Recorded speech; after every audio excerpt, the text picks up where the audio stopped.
Hi, I'm Dan Irwin. I'm here to present to the executive leadership team a strategic assessment that we performed. This assessment was actually done as part of my MBA program for the class of organizational design.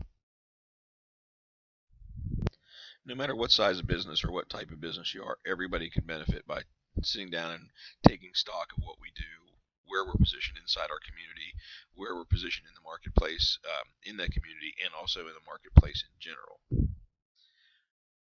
All organizations at some point, I think, should go back and review periodically where they are and how the organization is structured, the tasks we perform. Are we accomplishing our mission? Um, can we improve our financial position, the business position, our position in the community, what our staff perceptions are, how are our communications inside the organization, both to those inside the organization and outside, where we have people who need to understand what we do, why we do it, and then also can help us with some of those improvements. The other big thing we need to do is we need to ensure that all of our staff, our entire workforce, understand why we do what we do, why we're structured the way we are, how the organization is designed, and they need to be empowered to provide the feedback when they believe they see an area of potential improvement. This feedback is not always easy to for people to feel like they have the ability to give. They always feel like they're going to have some sort of backlash from management when they see that. And so this is hopefully going to help us create an open communication dialogue so that everybody gets more comfortable in how we deliver those messages. Basically, the way we created this assessment and we decided how was the assessment going to be performed, we first had a meeting with a member of senior leadership. We wanted to make sure that leadership knew that we were going to be undertaking this so that we weren't out there acting. They knew that it was part of an MBA program class, but also so that we could bring this back as something we could use to develop internally and expand on what we've done for me personally in the MBA program, but also then how we can use this as a tool to help move the facility forward, the organization forward. So we developed a set of questions and some scenarios and data that we pulled it together to create a platform where all interviews were consistent, so that when we met with general staff, when we met with anybody else, we asked the same questions, and then we put those answers into different groupings. So we specifically and randomly selected middle management, some and they were all interviewed with this uniform set of questions. And then we also set up some dialogues about their area of control and how and their influence and what they did in making sure that their department was successful in total with the organization itself. Once we did that, then we randomly selected some supervisors that were below the operations level as far as they weren't senior leaders or the directors. These were daily supervisors for daily operations. And we asked them the same questions, and we also did that with a group of non-management staff that were interviewed. And so then we gathered the data, and we broke the data down, and you'll see these domains later, but we placed each of the questions and the answers of those questions into a domain and how it related. And those domains have quadrants within them, so we can see where the placement of the organization is inside those quadrants. And again, I'll explain that a little bit more later.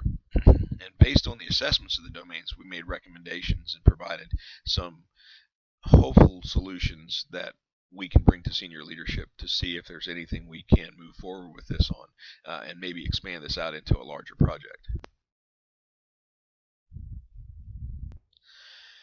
So some of the data we used to generate the report was asked of everyone.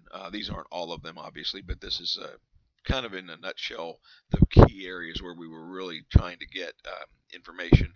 Some of the questions had broad answers, so we were able to take some of the parts of each answer and put them in different domains based on how the answer came about and how that department structured within the facility. So one of the questions is, do you understand the mission and vision of the organization?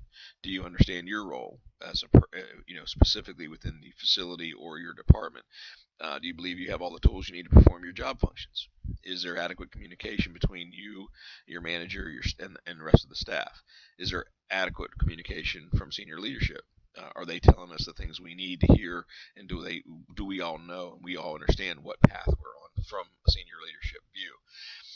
Then probably the most important thing we asked was, what three things would you choose that need to be addressed in your area?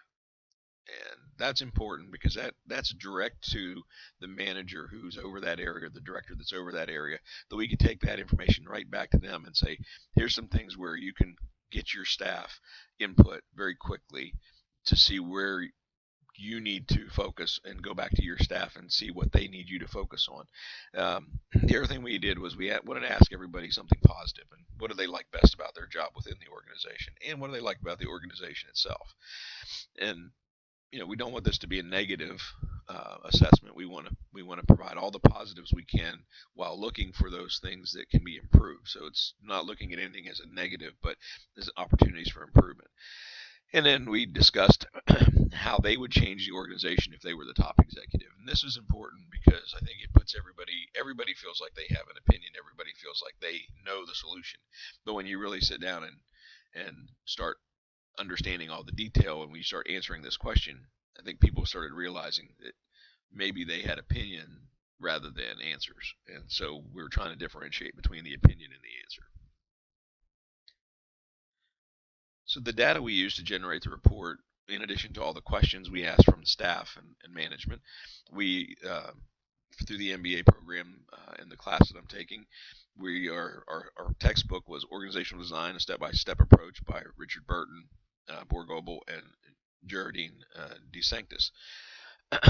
This book gave us a great framework to work from to perform the analysis. We could use real data as opposed to just getting opinion from people. So we would take what the answers we got, and we would take them and put them in groupings of data, as opposed to this is just somebody's opinion on how it worked. So this book provided us a really great framework to put those real data points together.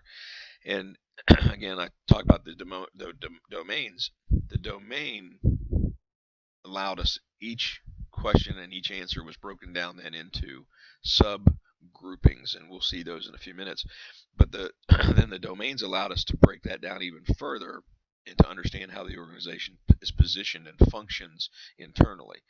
The domains included strategy, environment, configuration, complexity, knowledge exchange, design task. Design task, I think, is extremely important because I think we all forget that there's every job we do has a methodological approach as to why we do it, and I think we forget sometimes to bring that out to people and show them why we're structured the way we're structured, and why some things that they may think is a structural change that they would do from the organization standpoint may not work, but make that as a learning tool and a teaching tool, as opposed to something, well, you're just wrong and this is the way we do it, and this is the way we've always done it. That's a terrible answer. We need to listen to the people to decide, is there a better way? Should we look at these task designs? People, again, nothing runs without the people that are involved in it. We have great people, our leadership, control, information systems. All these things come together to create the total facility. These are just 9 or 10 of a great number of possible places where we could start. And each domain has a quadrant system, which you're going to see in just a few minutes. And so what the quadrant system allows us to do is to actually break down the information that would fall within that domain and see where we're structured within there. This is an example of the leadership domain.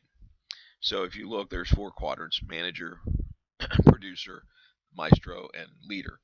Now, depending on how these are rated, and I'm not going to go into this now. We would go into this much deeper if we actually decide we're going to do this assessment. And in each one of every domain has one of these types of quadrants set up. So as you answer 3 or 4 different questions, sometimes 5, you'll go up and down the slope of this and end up in one of these quadrants. And then by understanding the book that we're using, we can go back then and look in those quadrants to see how we ended up in that quadrant and what does that mean. as a manager, what does a manager do?